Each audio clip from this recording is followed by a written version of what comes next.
지금부터 사랑과 기도로 만들어가는 생명 있는 방송 CHB 크리스찬 헤럴드 방송을 시작합니다. 매일 새벽 4시, 매일 밤 11시 하루의 시작과 마무리를 함께하는 CHB 크리스찬 헤럴드 방송은 크리스찬 헤럴드 신문과 가장 인기 있는 기독교 정보를 담고 있는 www.christianherald.com과 함께 오늘도 성실하게 여러분 곁에 함께할 것입니다. 하나님께서 선물로 주시는 오늘 하루를 CHB 크리스찬 헤럴드 방송과 함께 소망으로 열면서 오늘도 하나님을 섬기며 영혼을 사랑하는 복된 하루가 되시기를 바랍니다.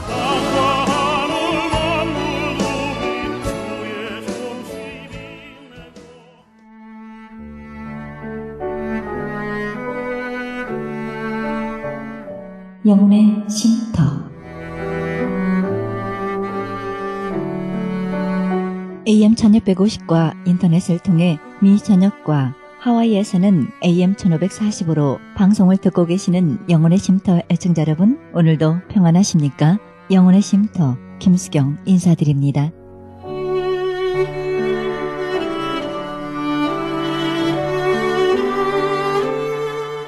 한 어머니가 두 딸의 옷을 해주기 위해 시장에서 진짜 명주와 인조 옷감을 떠왔습니다. 언니는 얌전해서 옷을 험하게 입지 않으므로 인조 옷감으로 지어주고, 동생은 그렇지 못하므로 진짜 명주로 옷을 만들어주려고 작정했습니다.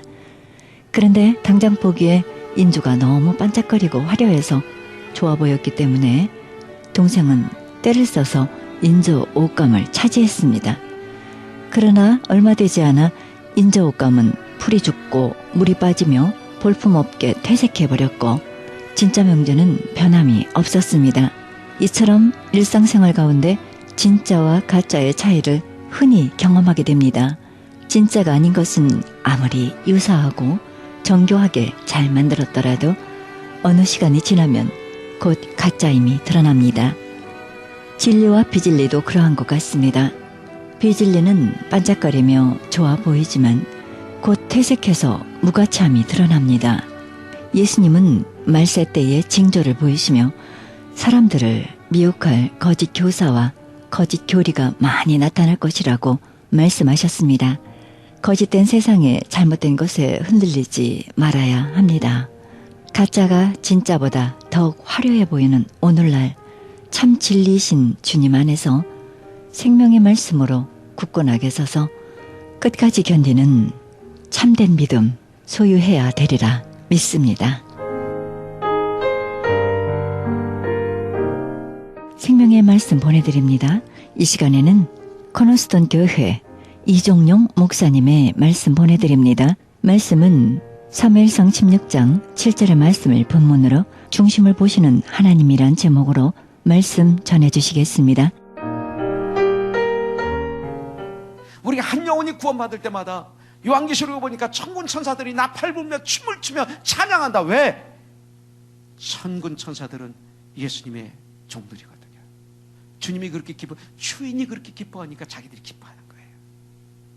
이렇게 그 기쁨을 위하여 십자가를 참으사 부끄러움을 개의치 아니하셨더니 하나님 보좌 오른편에 앉으셨느니라. 승리하셨느니라. 하늘과 땅의 권세를 가지셨느니라. 주님이 말씀하시죠. 하나님은 말씀하시기를 다윗은 내 마음에 합한 자라고 말씀하시는 것입니다. 여러분들, 바로 우리가 참된 회개의 삶을 살면 이게 얼마나 쉬운지, 그런데 이게 얼마나 어려운지, 죄를 시인하는 거, 인정하는 거 어려워요. 근데 해보세요. 여러분들, 놀라운 역사가 있을 거예요. 잘못했을 때 변명하지 말고 책임을 전가하지 말고 주님 앞에 인정하는 훈련을 해보세요. 죄를 범했을 때 어떻게 행동했습니까? 부인했습니까? 변명했습니까? 책임을 전가했습니까? 어떻게 하셨어요? 시인했습니까? 그거에 따라서 내 인생은 달라집니다. 시인해 보십시오. 예수님의 성품이 내 안에, 예수님의 능력이 내 안에, 세상을 보는 눈이 달라집니다. 모든 게 달라집니다. 여러분들, 해보세요. 회개를 통해서 나를 깨끗하게 가꾸어 보세요. 하나님의 그 은혜가 거기에 가득 채워집니다. 성령의 역사가 나를 통해서 막 일어나게 됩니다. 세상을 볼 수 있습니다. 분별할 수가 있습니다. 놀라운 축복의 삶을 살 수 있게 되는 거예요. 이걸 누려야죠, 우리가. 하나님 마음에 합한 자의 특징은 예수를 바라보는 거예요. 내 주위를 바라보며 경쟁하고 시기하고 질투하고 모함하고 가십하고 너 주님을 바라보는 거예요. 죄를 지었을 때 그 죄로 인해 아주 애통해하는 거예요. 가슴을 치는 거예요. 그런 마음을 가지고 진정한 회개하는 자, 여러분들 하나님의 마음에 합한 자라고 성경은 말씀하고 있는 줄 믿습니다. 이런 삶을 살아야 돼. 자, 그 다음에 우리가 인생을 살아갔는데 누구에게 나오는 고난이 있어요. 환난이 있어요. 근데 사람들은 내가 당하고 있는 고난이 제일 힘든 줄 알아요. 근데 한번 보세요. 다윗을 한번 보세요. 다윗보다 더 많은 고난을 받은 사람들 그렇게 많지 않아요. 시편 118편 5절부터 6절을 보니까 내가 고통 중에 그랬어요. 자, 다윗이 고통을 받을 때 어떻게 했는가? 원망했는가? 좌절했는가? 포기했는가? 불평했는가? 아니에요. 고통 중에 여호와께 부르짖었더니 다윗은 고통이 오면, 고난이 오면, 환난이 오면 하늘과 땅의 권세를 가지신 예수의 이름으로 하나님 아버지께 부르짖는 것입니다. 여호와께서 응답하시고 나를 넓은 곳에 세우셨도다. 여호와는 내 편이다. 내가 두려워하지 아니하리니 사람이 내게 어찌하랴. 이게 다윗이었습니다. 그는 이웃 나라들과 전쟁을 계속했습니다. 골리앗 장군과 싸웠습니다. 사울 왕 3,000명의 정예 군대가 다윗을 죽이려고 낮밤으로 눈을 부릅뜨며 다윗을 찾고 있습니다. 사울 왕을 피해서, 그 군대를 피해서 다윗은 동굴과 광야로 수년 동안 도망 다녀야 됐습니다. 심지어 침이 지리면서 미친 척도 했습니다. 가정에 다윗은 문제가 너무나 많았습니다. 가정이 엉망진창이 되었습니다. 자기의 한 아들이 배다른 자기 딸을 강간합니다. 자기의 한 아들이 배다른 다른 한 아들을 죽입니다. 살인합니다. 아들이 반역해서 아버지의 왕권을 뺏어버립니다. 나중에 전쟁할 때 자기 부하 요압 장군 참모총장에게 부탁합니다. 너 압살롬을 잡으면 죽이지 말아달라. 내가 부탁한다. 명령도 아니다. 간절히 부탁한다. 죽이지 말아달라. 그랬는데 왕의 명령에 불순종하고 압살롬을 만났을 때 처참하게 죽입니다. 자기 부하한테 배신당합니다. 자기 아들은 처참하게 죽임을 당합니다. 이런 비극을 당한 사람이 있을까요? 여러분들, 그의 삶에 수많은 비극이 계속됩니다. 큰 고난입니다. 그런데 다윗은 그럴 때 뭐라고 말합니까? 내가 기도하고 나는 그러면 그럴수록 더욱 하나님을 의지하며 나는 앞으로 전진할 것이다. 예수의 이름으로 난 포기하지 않을. Never give up. 나는 전진할 거야. 예수의 이름으로 난 전진할 거야. 여러분들 이렇게 외칩니다. 다윗의 스토리를 보면 이 소리가 막 나한테 들리는 것 같아. 나는 전진할 거야. 나는 앞으로 갈 거야. 나는 절대 포기하지 않을 거야. 용기가 뭡니까? 두려움에도 불구하고 앞으로 계속 나가는 것. 이게 용기입니다. 용기. 다윗은 그럴 때 하나님은 나의 반석이다. 하나님은 나의 방패다. 하나님은 나의 요새라고 고백합니다.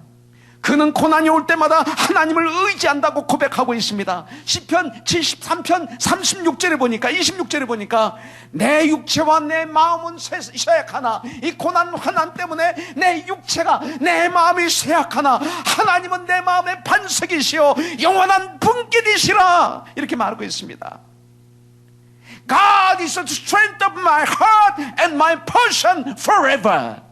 여러분들 그 당시 모든 사람들이 골리앗을 보고 두려워했습니다. 여러분들 이 세상 모든 사람들이 아니 교회 나가는 사람들까지도 세상을 보고 아니 그 문제를 보고 두려워하고 있었습니다. 왜?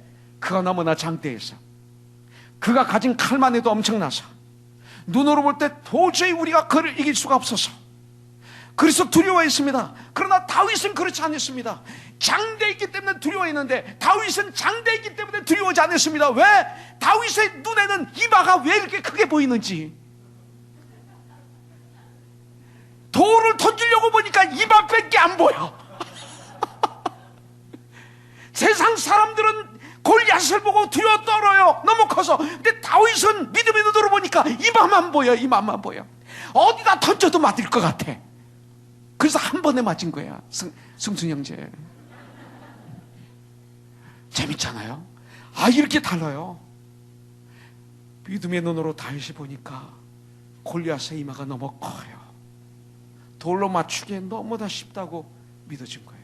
어렵다고 생각하지 않았어요. 복이 나름입니다. 여러분들, 그렇죠, 영준 형제? 그래요. 영준 형제 삶 속에 세상이 두려워하는 게 오히려 쉽게 보이기를 주님의 이름으로 축복합니다. 이마가 크게 보여야 돼요. 다윗은 사울왕이 주는 갑옷을 거절합니다. 인적인 거 거절합니다. 다윗이 말하기를 내가 필요한 것은 하나님의 능력, Power of God, Power of Jesus Christ. 그러면서 그는 자신의 은사로 돌맷돌로 골리앗과 싸웁니다. 인간에게는 누구에게나 고난이 있습니다. 저에게도 있고 여러분들에게도 있습니다.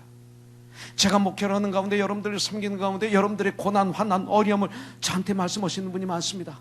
같이 아파하고 같이 기도하고 같이 위로하고 같이 격려하고 같이 용기를 나눕니다. 환난이 옵니다. 어둠이 옵니다. 꼭 실망할 때가 있습니다. 우울할 때가 있습니다. 이것들은 죄가 아닙니다. 그럴 때 어떻게 해야 하는가 중요한 것입니다. 그 다음이 중요합니다. 다윗은 자신이 고통스러울 때, 고난이 올 때 찬양을 올려드렸습니다. 기도했습니다. 야고보서에 보면 고난이 있느냐 어려움이 있느냐 기도하라 그랬어요. 아름다운 기도시가 그래서 시편에 많이 기록이 되는 거예요. 시편 116편 10절에 보니까 내가 크게 고통을 당했다고 말할 때에도 나는 믿었노라. 바로 그때 나는 믿었노라. 그는 하나님을 믿기 때문에 말한다고 말하고 있습니다. 내가 가장 힘든 상황에 처했을 때 그때 바로 믿었노라. 그때가 주님을 신뢰할 때입니다. 고난이 왔을 때 다윗은 주님을 신뢰했습니다. 내 인생이 끝난 상황에 있을 때, 도저히 일어날 수 없을 때, 포기할 수밖에 없을 때, 그때 주님을 트러스트해야 됩니다. 주님을 의지해야 됩니다. 우리들 중 인생의 가장 암흑기, 가장 캄캄한 시기를 지나는 분들이 계실 겁니다. 여러분들 가운데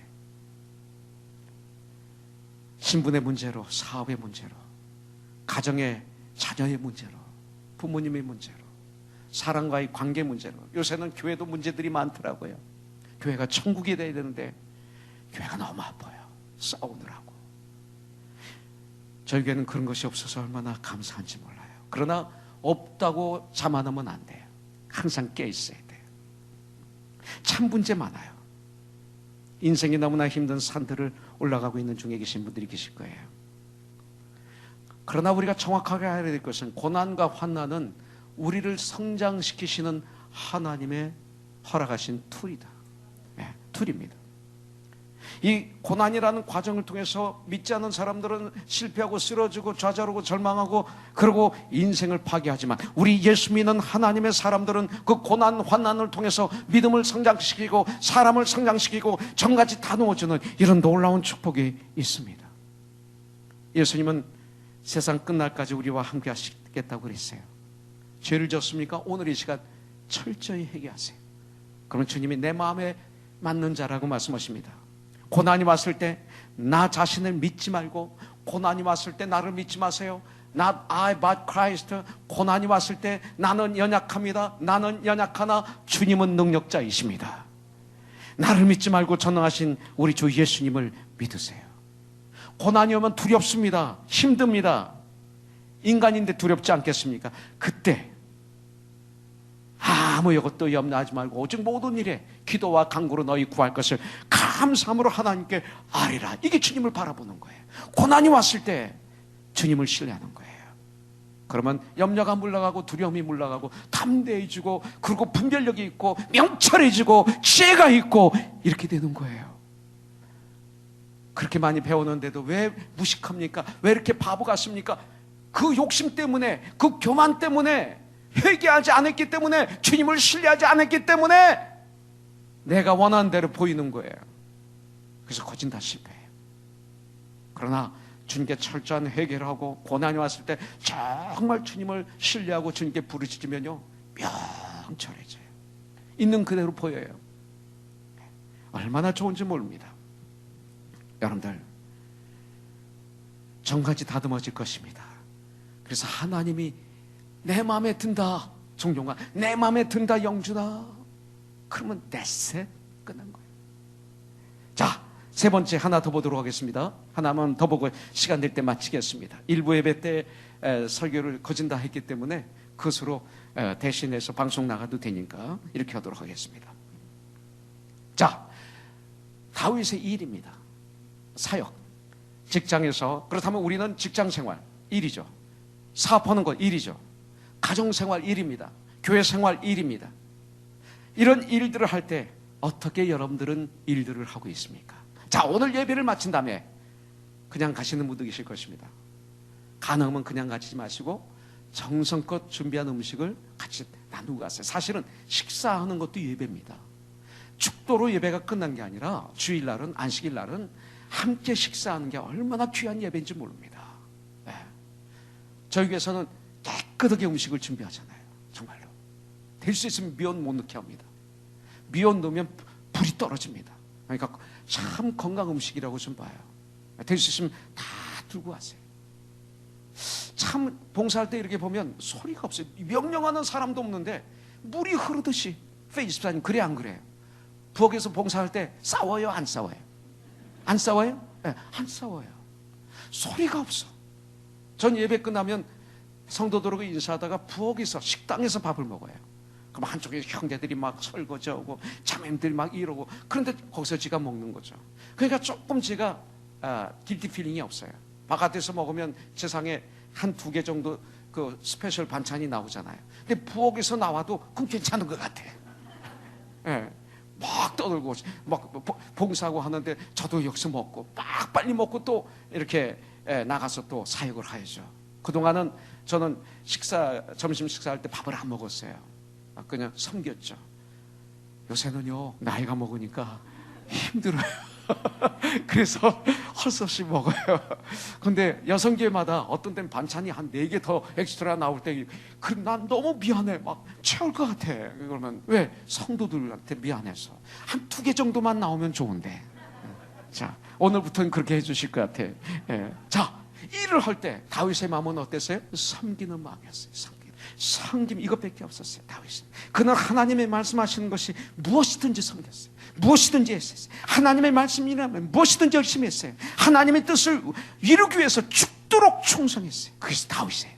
그래서 사도행전 13장 22절에 보면 내 마음에 맞는 사람이라 내 뜻을 다 다윗을 통해서 이루리라, 이렇게 말씀하셨어요. 그래서 다윗의 자손에서 이 땅을 구원하실 구원자인 예수님이 탄생하신 거예요. 하나님은 나와 여러분들을 보시고 다윗에게 하셨던 이 말씀, 내 마음에 맞는 사람이라 하셔야 할 것입니다. 여러분들 할 수 있습니다. 이것만 하면 돼요. 회개하세요. 고난이 왔을 때 주님을 바라보세요. 주님께 부르짖으세요. 주님께 기도하세요. 그리고 이런 일을 할 때 섬기시면 돼요. 섬기기로 작정하세요. 섬길 때 어떻게 섬겨야 되는가, 이것은 중요합니다. 예수님은 이 땅을 섬기러 오셨습니다. 난 섬기를 받으러 온 게 아니라 섬기러 왔노라.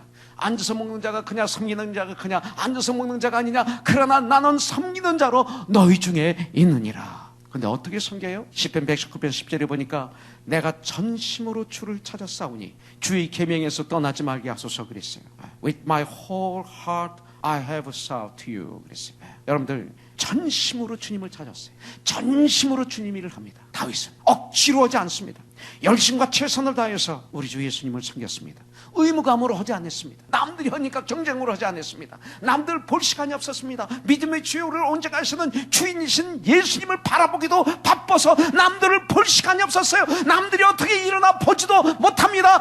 열심히 했어요. 기쁨으로. 세상의 사람들은 나를 섬겨라, 나 술 취하지 말라, 이는 방탕한 것이니. 술 취한 사람의 특징은 이래봬도 내가 왕년에는 너 나를 무시했어, 내가 누군지 알아? 나는 이런 사람이야. 우리 집안, 내 아들, 내 딸, 우리 조상, 이거예요. 조금이라도 모욕하면 견디지 못하는 게 술 취한 사람의 특징입니다. 세상은 자기를 섬기라고 아우성치고 있어요. 그래서 바쁩니다. 그래서 시간이 없습니다. 사실은 시간 도둑질 당하는 것입니다. 그런데 사실은 자기를 섬기는 사람들은 속는 것입니다. 결국 돈, 명예, 인기, 권력의 노예가 되어 살다가 정말 첫 처참하게 초라하게 이 세상을 떠나게 됩니다. 다윗은 하나님을 섬기는 마음을 가졌습니다. 주님은 말씀하십니다. 마태복음 20장 26절에 보면 너희 중에 그렇지 않아야 하리니 너희 중에 누구든지 크고자 하는 자는 너희를 섬기는 자가 되고 그랬어요. 누구든지 크고자 하는 자는 너희를 섬기는 자가 되고 이렇게 말하고 있습니다. Let him be your servant. 나의 인생의 진정한 성공을 원한다면 내가 만나는 모든 사람을 예수님을 섬기는 것처럼 섬기는 자가 돼요. 주님이 우리를 섬기신 것처럼 죽기까지 섬긴 것처럼 우리가 섬기는 것, 이게 제일 행복해요. 성공은, 승리는 주님처럼 섬기는 섬김을 통해서 옵니다. 섬겼습니까? 주님의 이름으로? 죽음 앞에 승리. 그는 위대한 사람이에요. 우리가 진정 섬기지 않는다면 절대로 성공한 삶이라 할 수 없습니다. 이웃을 섬기는 법을 배우시기를 주님의 이름으로 축복합니다. 섬김 받는 걸 잊어버리세요. 섬기는 것, 크리스찬 니콜 섬기는 자. 자, 그 다음에 섬기는데 어떻게 섬겨야 돼요? 나의 모든 삶을 주님에게 맞추는 삶을 살아야 돼요. 시편 119편 38절에 보니까 주를 경외하게 하는 주의 말씀을 주의 종에게 세우소서. 가치 없는 일, 쓸데없는 일에, 쓰레기 같은 일에 나의 모든 시간을 허비하고 있지는 않습니까? 나의 삶을 하나님이 중요하게 여기시는 일에 한번 나의 삶을 투자해 보십시오. 하나님, 쓸데없는 일에 나의 시간을 허비하지 않도록 도와주시옵소서. 여러분들 마음으로 이 기도하세요. 내가 그리스도인인데 우리들이 시간의 거의 전부를 쓰레기 같은 일에 허비하면 안 됩니다.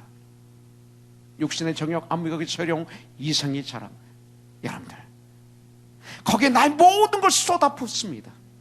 죽음 앞에 절규하게 될 것입니다. 참으로 중요한 일이 무엇인가 우리는 알아야 됩니다.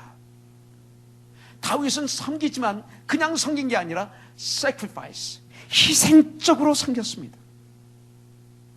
섬김에는 시간과 돈을 하나님의 일을 위해 투자합니다. 다윗은.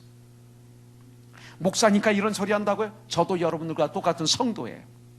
저도 그렇게 섬겨야 되는 거예요. 저도 여러분들과 같이 걸어가는 사람이에요.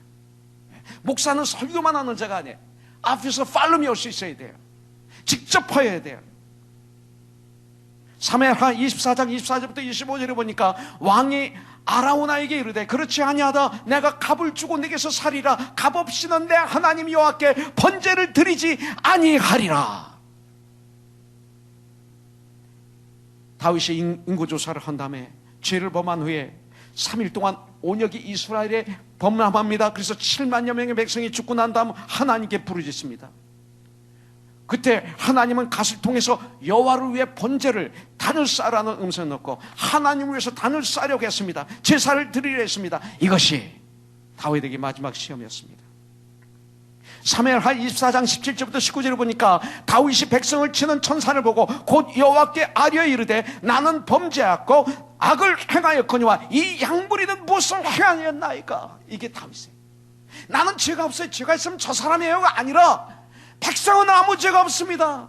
죄는 내가 진 것입니다. 이게 다윗이에요. 이게 섬기는 자의 특징이에요. 이게 희생. 청하건대 주의 손으로 나와 내 아버지의 집을 치소서.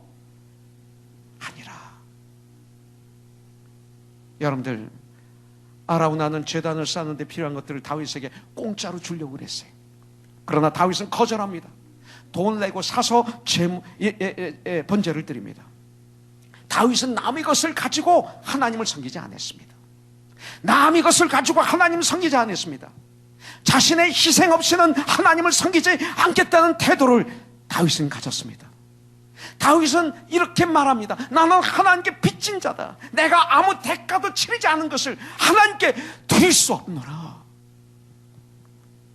우리가 진정한 그리스도인이라면, 정말 성도라면, 영생을 얻은 하나님의 백성이라면, 예수의 보혈의 피로 예수님의 피값으로 사신받은 속죄함을 받은 진정 천국의 백성이라면 우리가 천국의 백성으로서 얼마만한 대가를 지불하고 있습니까?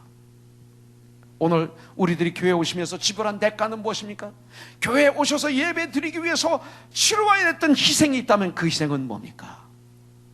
만약 미국에서 예수님을 믿는 것이 불법이라고 한다면 그래도 내가 예수님을 믿을 것이라는 충분한 증거가 우리에게 있어야 된다는 것입니다. 여러분들, 우리들이 그리스도인이라는 증거를 이웃이 인정해야 됩니다. 이웃에게 예수님을 증거하고 있습니까? 우리의 물질, 책복은 어떻습니까? 내가 돈을 사용하는 것을 통해 나는 진정 그리스도인이라고 숫뼈책이 물질이 증거하고 있습니까? 다윗은 주님을 전심으로 주님에게 모든 것을 맞추어 희생적으로 섬긴다고 지금 고백하는 것입니다. 왜? 위대함에는 희생을 요구합니다. 희생 없는 승리는 없습니다. 여러분들, 김연아가 그 스케이팅 선수들이 골드 메달을 땄는데 나중에 비하인드 스토리 보니까 온몸이 멍투성이고 아픈 데가 온몸이에요. 엄청난 희생을 통해서 그 영광을 얻습니다. 우리가 하는 희생은 거룩한 희생이에요. 우유부단한 사람은 위대한 사람이 절대로 될 수가 없습니다. 미지근한 사람은 오히려 저주받습니다. 여러분들 요한계시록 3장에 보니까 라오디게 교회에 나옵니다. 차든지 덧든지 둘 중에 하나를 택하라. 미지근하면 내가 너희 토해내치리라. 우유부단한 사람들 얘기하는 것입니다. 위대한 사람이 될 수가 없어요. 이것도 아니고 저것도 아니고 내가 희생할 수 있는 최소한의 것이 무엇일까? 믿음에는 희생을 요구합니다. 적당한 교회는 희생할 수가 없죠. 이것도 아니고 저것도 아닌 적당한 처치 멤버, 얼마나 불쌍한지 모릅니다. 나는 어떻게 예수님을 증거하며 나는 어떻게 예수님을 섬기고 있는가 한번 생각해 볼 필요가 있습니다.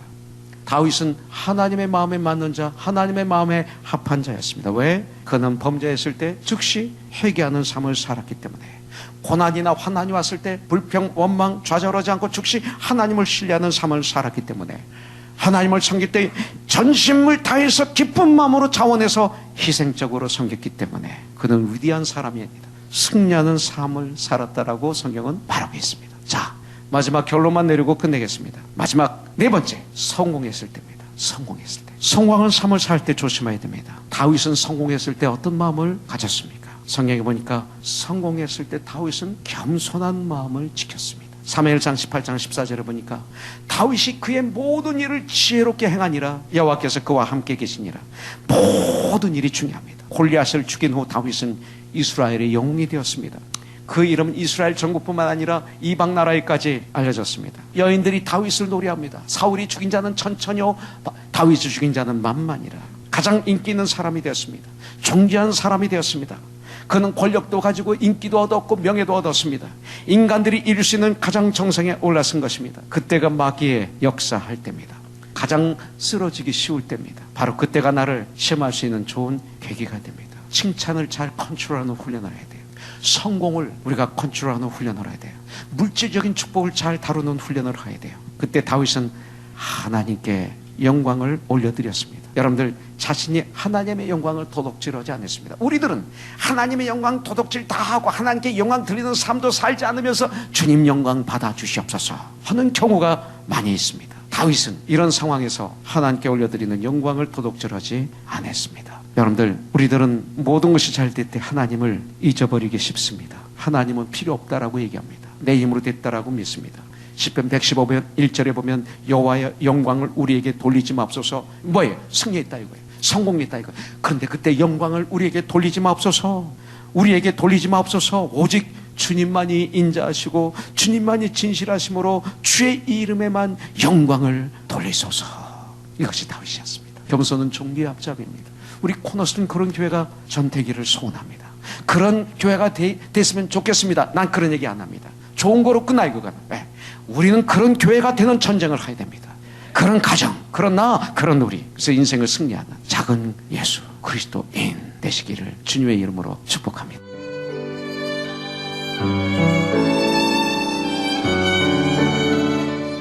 지금까지 코너스톤 교회 이정용 목사님의 말씀 들으셨습니다. 코너스톤 교회는 24428 사우스 버먼트 애비뉴 할버3에 위치하고 있습니다. 신앙상담이나 좀 더 자세한 안내를 원하시는 분은 전화 310-530-4040 310지역 530-4040으로 연락하시기 바랍니다.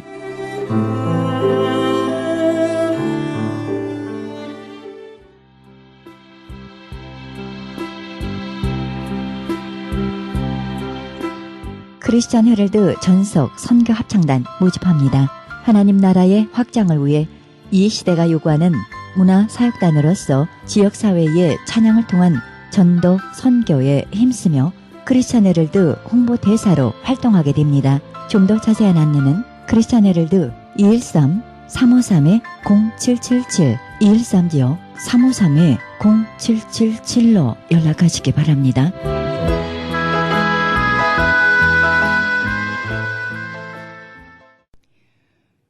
지금 여러분께서는 크리스천 헤럴드 방송에서 보내드리는 영혼의 쉼터 함께하고 계십니다.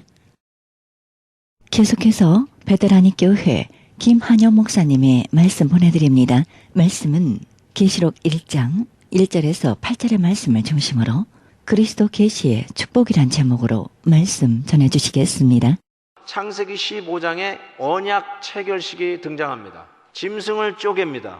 그 피비린내 나는 쪼개진 고깃덩어리 사이로 약속 국가를 대표하는 임금이 굴욕적으로 이 약속을 안 지키면 내가 이 꼴 날 겁니다 하고 지나갑니다. 근데 창세기 15장에 하나님이 아브라함과의 언약 체결식에는 희한한 장면이 나타납니다. 고대 근동 지역에서 계약 체결하는 방법에 의하면 약자일 수밖에 없는 아브라함이 그 사이를 지나가야 마땅합니다.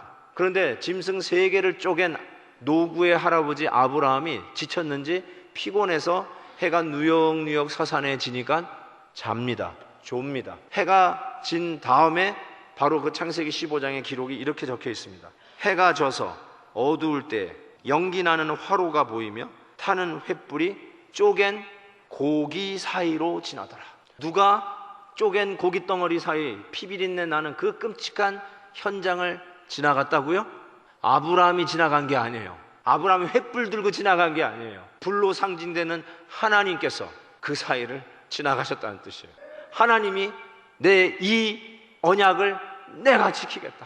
내가 만약에 어기면 이 꼴 날 것이고, 네가 어겨도, 아브라함아 네가 어겨도 내가 사인을 했으니, 내가 지나갔으니 내가 이 짝 날이라, 내가 쪼개지리라. 여러분, 우리도 섬김의 실패자들입니다. 얼마나 이기적인지 몰라요. 자기뿐이 몰라요. 예수 잘 믿는 것 같은데 자기 속에 깊은 걸 들춰보면 정말 자기중심적이에요. 섬김의 실패자들. 그래서 우리 예수님은 오실 수밖에 없었고 섬김의 본을 보여주셨어요.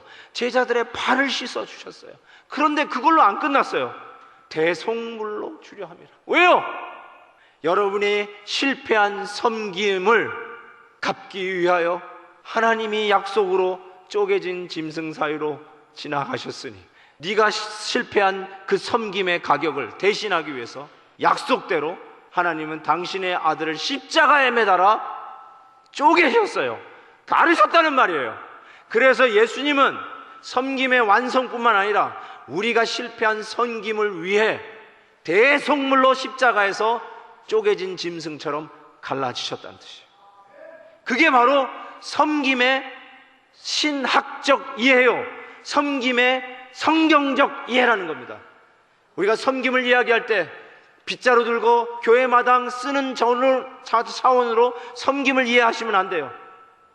단순히 발란티어 하는 것으로 섬김을 이해하시면 안 돼요.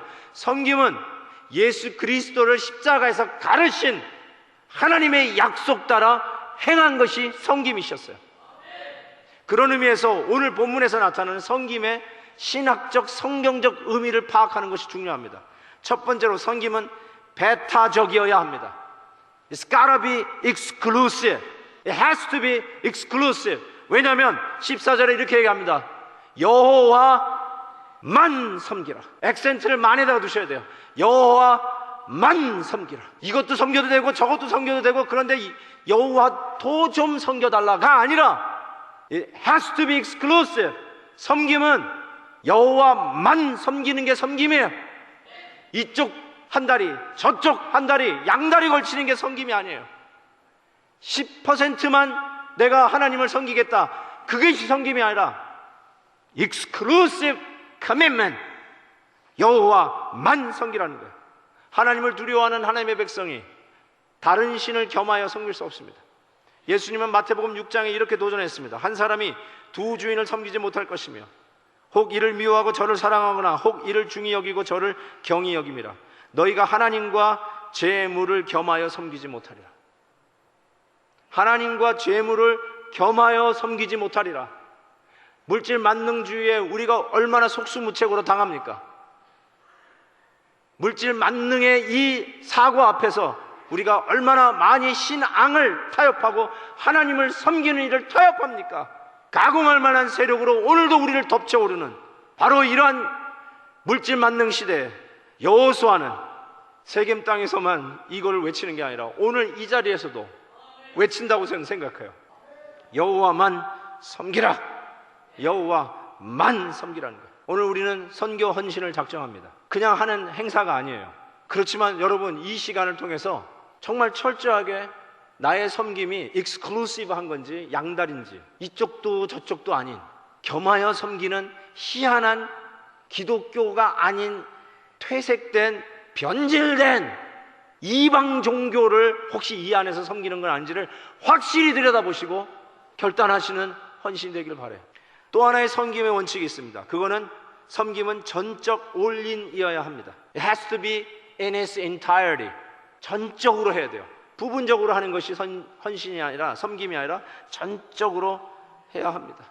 교회에서만 하는 것이 헌신, 섬김이 아니에요. 여러분의 가정에서, 여러분의 직장, 일터에서 하는 것도 섬김이어야 합니다. entirety예요. 여러분의 손으로 행하는 것만 섬김이 아니라 여러분의 생각도 섬김이 돼야 되고, 여러분의 언어도 하나님을 향하여 귀결되는 섬김이 되어야 되고, 여러분이 발로 행하는, 발이 닿는 곳마다 행하는 그 현장도 하나님으로 귀결되는 섬김이어야 합니다. 여러분, 예배당에 와서 하는 것만 성스러운 일이 아니라 여러분이 땀 흘려 일하는, 월요일부터 일하는, 주말까지 일하는 그 일터 현장도 성직입니다. 아멘입니까? 하나님이 여러분에 맡겨주신 성직입니다. 그래서 하나님을 섬기는 현장이 여러분의 일터가 돼야 되고 여러분의 가정이 돼야 됩니다. 여러분의 손으로, 노력으로, 땀 흘려 빗자루 드는 것만이 아니라 여러분의 생각조차도, 글 쓰는 것조차도, 말하는 것조차도, 아내를 대하는 것도, 성도를 대하는 그 태도조차도 하나님을 향한 섬김으로 in its entirety, 전적으로 all in 해야 한다는 것입니다. 그런 의미에서 15절에 오직 나와 나의 집은 여호와를 섬기겠노라. I like this Korean translation. 오직, 영어로 as for me and my house. 좀 약한 것 같아요. As for me and my house. 오직 나와 나의 집은 여호와를 섬기겠다. 우리는 정도의 차이가 있지만 모두가 다 종교심이 있다고 저는 생각해요. 무신론자도 종교심이 있는 거예요. 하나님이 없다라고 하는 아주 특별한 종교심이 있는 것이 무신론자라고 저는 생각해요. 모든 사람은 나름대로의, 그래서 자기의 하나님을 두고, 자기의 신을 두고 섬기는 자들이에요. 여러분, 섬김이 없으면 내가 serve 한다는 exclusive and in its entirety, 전적이고 올인하는 이런 섬김이 우리의 삶에 없다면 사람이 백큐이 됩니다. 살 이유가 없어요. 아침에 일어나 눈 뜰 이유도 없고 출근할 이유가 없어요. 왜냐하면 자기는 섬겨야 되는 목적이 있기 때문에 일어나는 거예요. 그것이 설사 돈이라도, 내가 돈 벌기 위해서 일어나는 거야. 내가 왜 이렇게 피곤한데도 새벽에 투잡 뚜리잡 뛰어야 되냐? 돈 벌기 위해서라면 그것이 여러분의 종교요, 여러분이 수고하고 섬길 이유예요. 그거 있으면 살아요, 사람이. 그런데 우리 모두가 나름대로는 그런 섬김이 있다라고 가정을 하고, 여호수아가 우리에게 도전하는 것이 뭐냐? 다 섬기는데 오늘날 너희들이 섬길 자를 선택하라, 이거예요. 이집트에서 섬겼던 태양신을 섬기겠느냐? 그거 해! 난 태양신 섬기겠다고 얘기하라는 거예요. 가나안 땅에 들어와 이 아모리 족속이 섬기는 이 신을 섬기겠느냐? Go ahead! 섬기라는 거예요. 그렇지만 나와 나의 집은 여호와를 섬기겠다. 이것이 여호수아가 선택한 길이요, 우리 이스라엘 백성들이 선택해야 할 길이라는 것이에요. 여러분, 그 선택 오늘 하라는 거예요. 구체적으로 하시라는 거예요. 생각만 감동받아다 좀 해야 되겠지? 할까 말까 이러고 나가시는 것과 구체적으로 하나님 앞에 기도하면서 you spell it out, 이름으로 기도하며 고백하며 헌신합니다, 섬기겠습니다 작정하는 거, 그리고 나가면서 MOD에 1인 1사역 이상씩 내가 섬기겠습니다 하고 사인하고 나가는 것과는 천지 차이예요. 구체적으로 하나님 앞에서 나와 나의 집은 여호와를 섬기겠습니다. 이집트의 신이 아니고 이 아모리 족속 가나안의 더러운 이런 우상이 아니라 나와 나의 집은 하나님만 섬기겠습니다.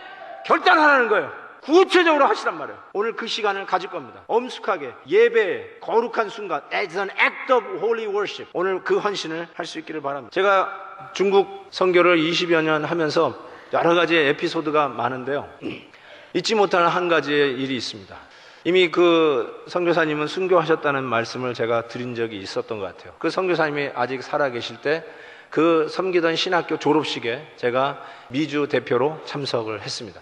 그래서 저는 순서를 맡았으니까 이 등단해가지고 앞에 마련된 조그마한 포디움 위에 올라 앉아 있고, 자그마한 한 200명 들어가는 호텔 그런 그 볼룸 하나 빌려가지고 졸업식을 하게 되었습니다. 200명은 겨우 들어갈 만한 그 방에 한 300명 정도가 온 것 같습니다. 7월달 뜨거운 북경 날씨에 와, 아무리 에어컨을 최대로 틀어도 이 사람의 온도를 감당할 길이 없었어요. 그냥 땀이 줄줄줄 흐른다는 것이 과장 안 하고 그대로의 표현이었어요. 순서 맡았다고 양복까지 입고 등단한 저에게는 와, 죽음과 같은 경험에서 견딜 수가 없대요. 숨이 안 쉬어지고 냄새가 이상한 냄새들이 나오고, 야, 정말 힘들더라고. 거기다가 이 졸업식을 하는데 졸업식이 왜 이렇게 긴 거예요? 한 3시간, 4시간을 한 것 같아요.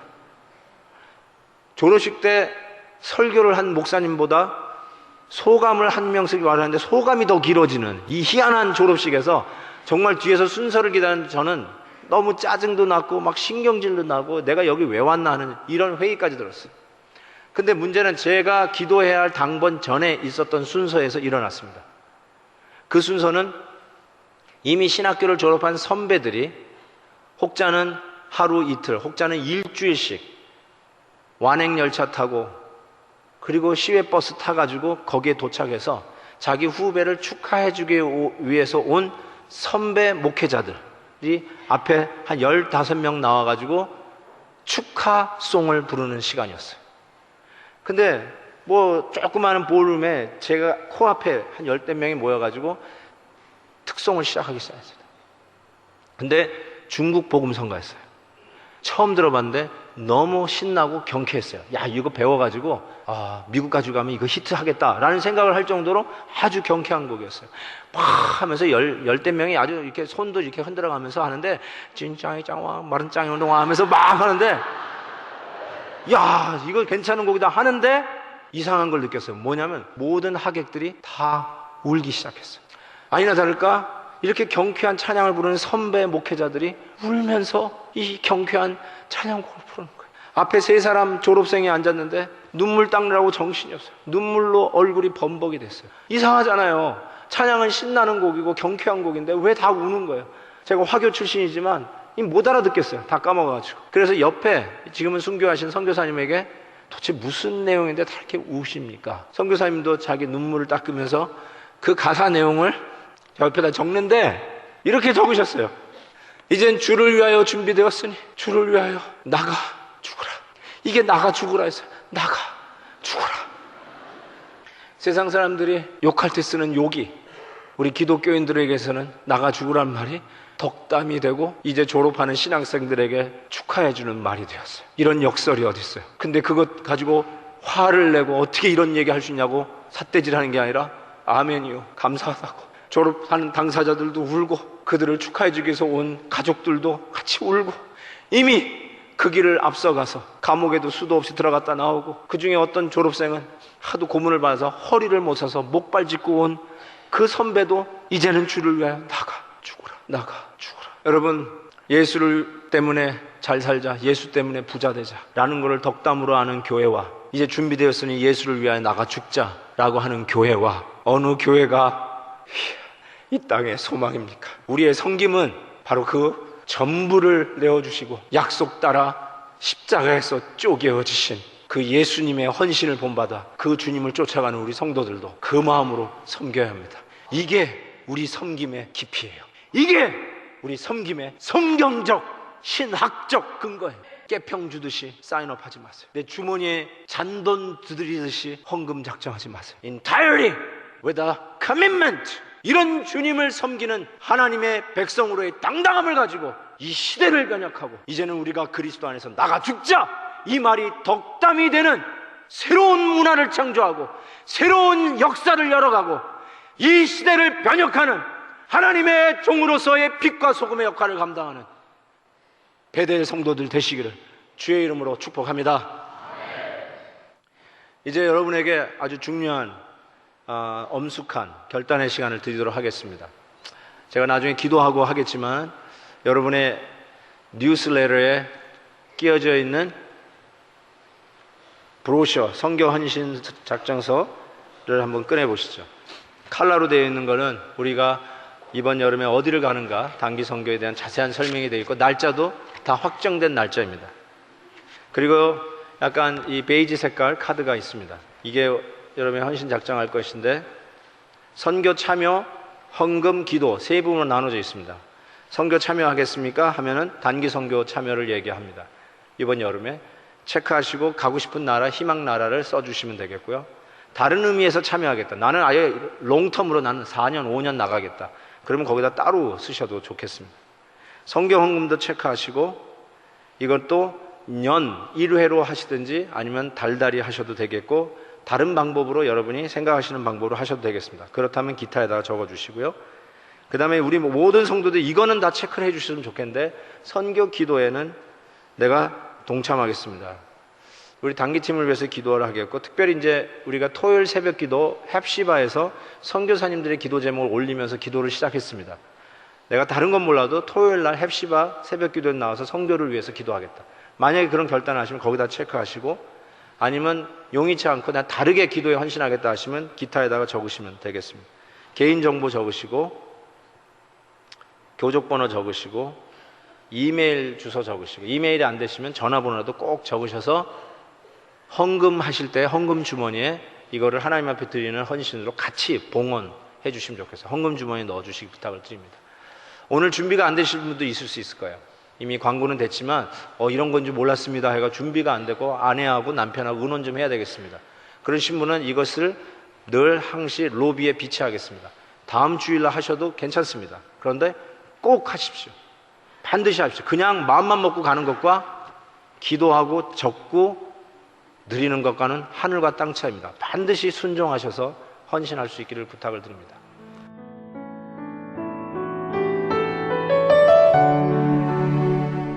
지금까지 베델 한인교회 김환효 목사님의 말씀 들으셨습니다. 베델 한인교회는 18700 하바드 에비뉴 얼바인에 위치하고 있습니다. 자세한 안내는 전화 949지역 854-4010으로 연락하시기 바랍니다.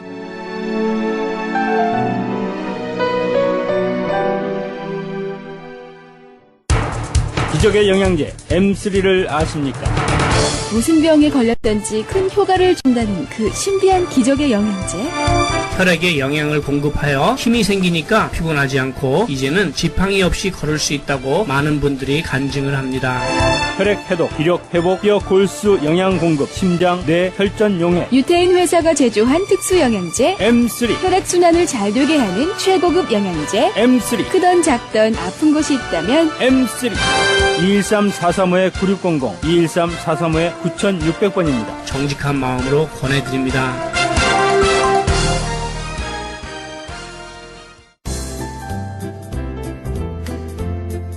CHB 건강 칼럼. 안녕하세요. 건강 칼럼 12번째 시간입니다. 성경 66권에서 하나님이라는 말이 단 한마디도 안 나오는 권이 있는데 보면 에스더서입니다. 에스더의 배경은 이스라엘이 바벨론 국가에 의하여 망하고 그 바벨론도 바사 제국에 의하여 망하게 됩니다. 그 나라에 에스더가 왕비가 된 배경은 이렇습니다. 에스더가 왕비에 오르기 전에 아수에로 왕이 모든 관리들과 장수들을 모아놓고 잔치를 벌립니다. 그리고 첫 번째 왕비 와스디에게 잔치에 참여하라고 합니다. 왜냐하면 와스디가 아름다워서 많은 사람들에게 보이고 싶었기 때문입니다. 그런데 와스디가 잔치에 못 가겠다고 하였고 이 일로 인하여 왕의 말을 거역하는 왕비는 폐위가 되고 새로운 왕비로 에스더가 선발되게 됩니다.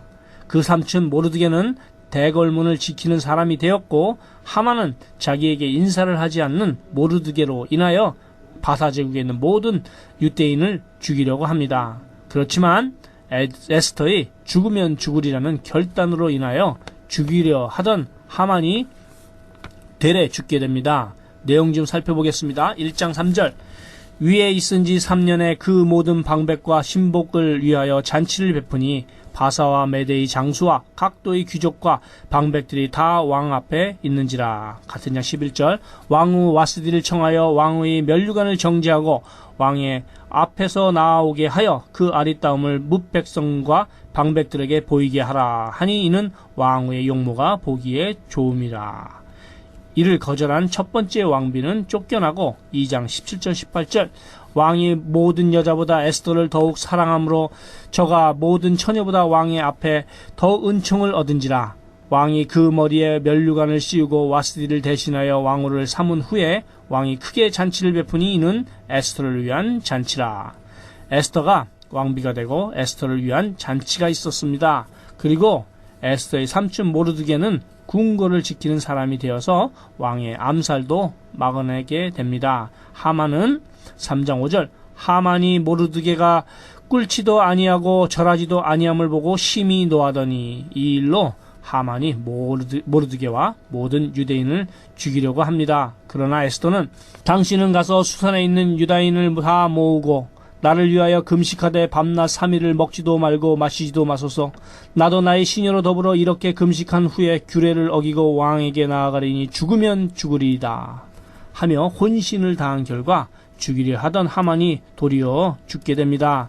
그래서 이날을 기념하여 불임절이라고 하고 오늘날까지도 유대인들은 불임절을 기념하여 촛대를 세워놓고 12월 14일부터 며칠간 잔치를 벌립니다. 그러면 왜 하나님께서 이 에스더서를 성경에 기록하게 하였을까요?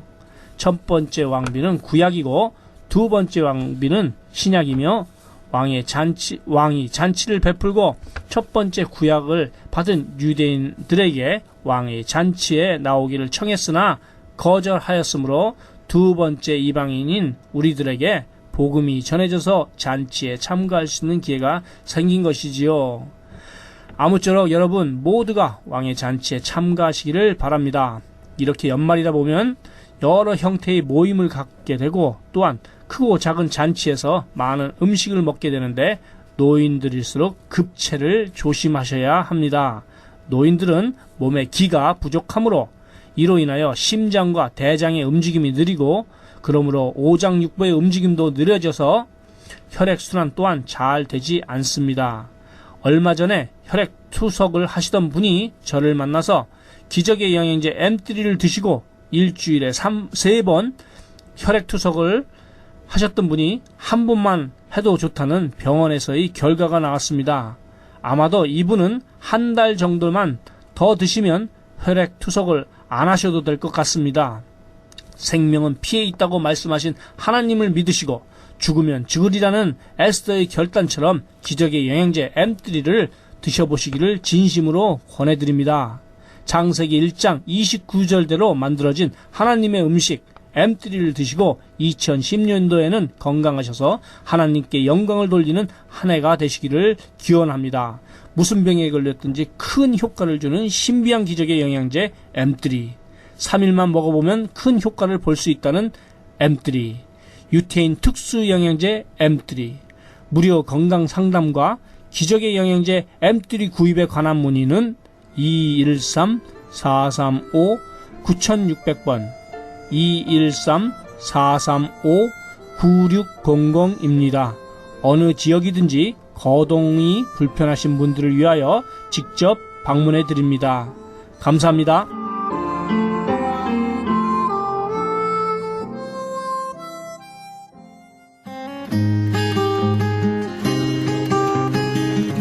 헤럴드 게시판 안내입니다. 가나 선교에서는 중국에 있는 불쌍한 조선족과 탈북자, 우리 동포의 자녀들을 돕고 있습니다. 이 사역에 함께 동참하실 성도님들의 참여를 부탁드립니다. 좀 더 자세한 안내를 원하시는 분은 전화 909-816-3457, 909-816-3457로 연락하시기 바랍니다.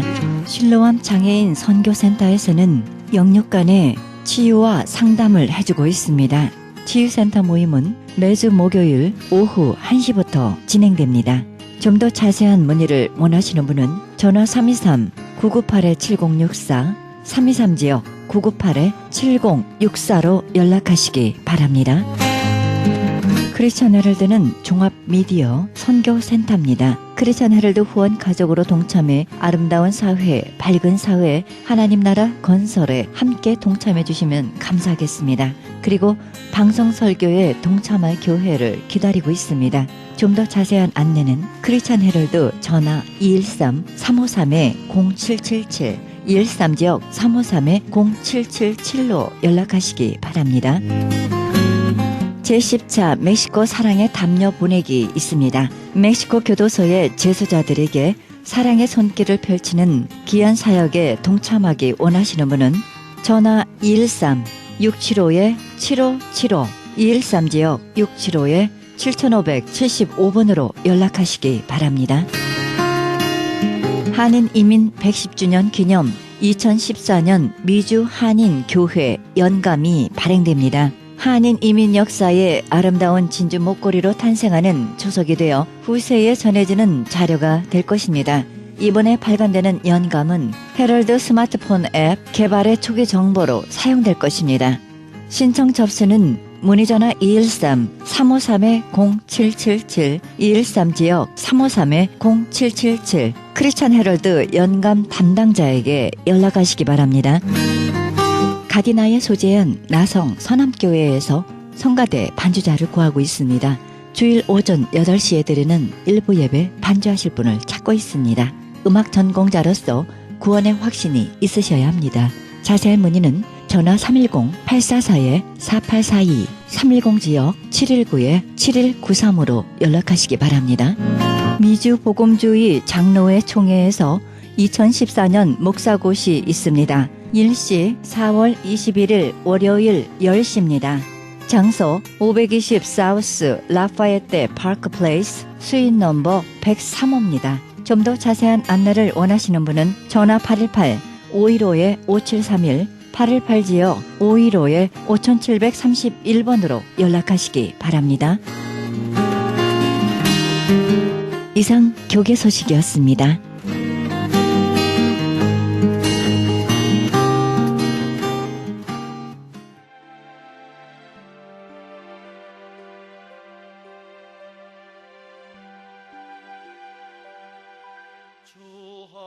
그러므로 내가 나의 안수함으로 내 속에 있는 하나님의 은사를 다시 부릴 듯 하기 위하여 너로 생각나게 하노니.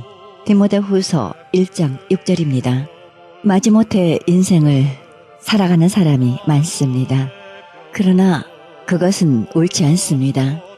우리는 말씀 안에서 열정을 품어야 합니다.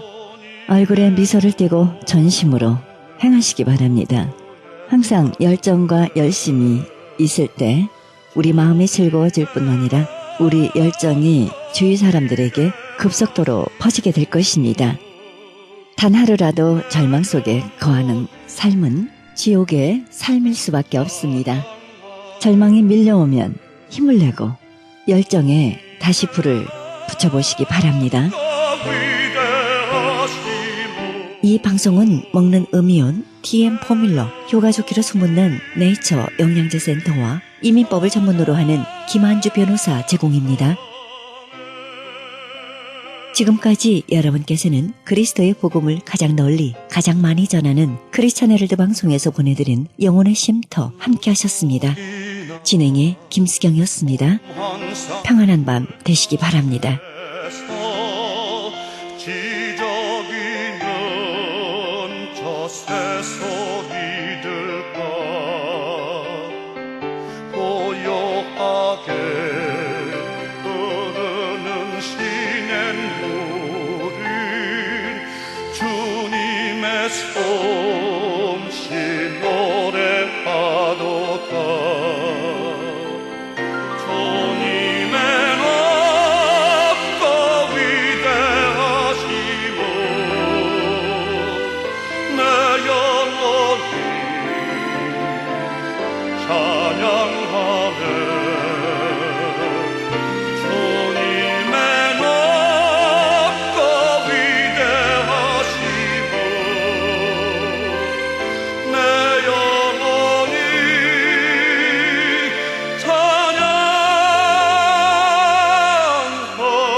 주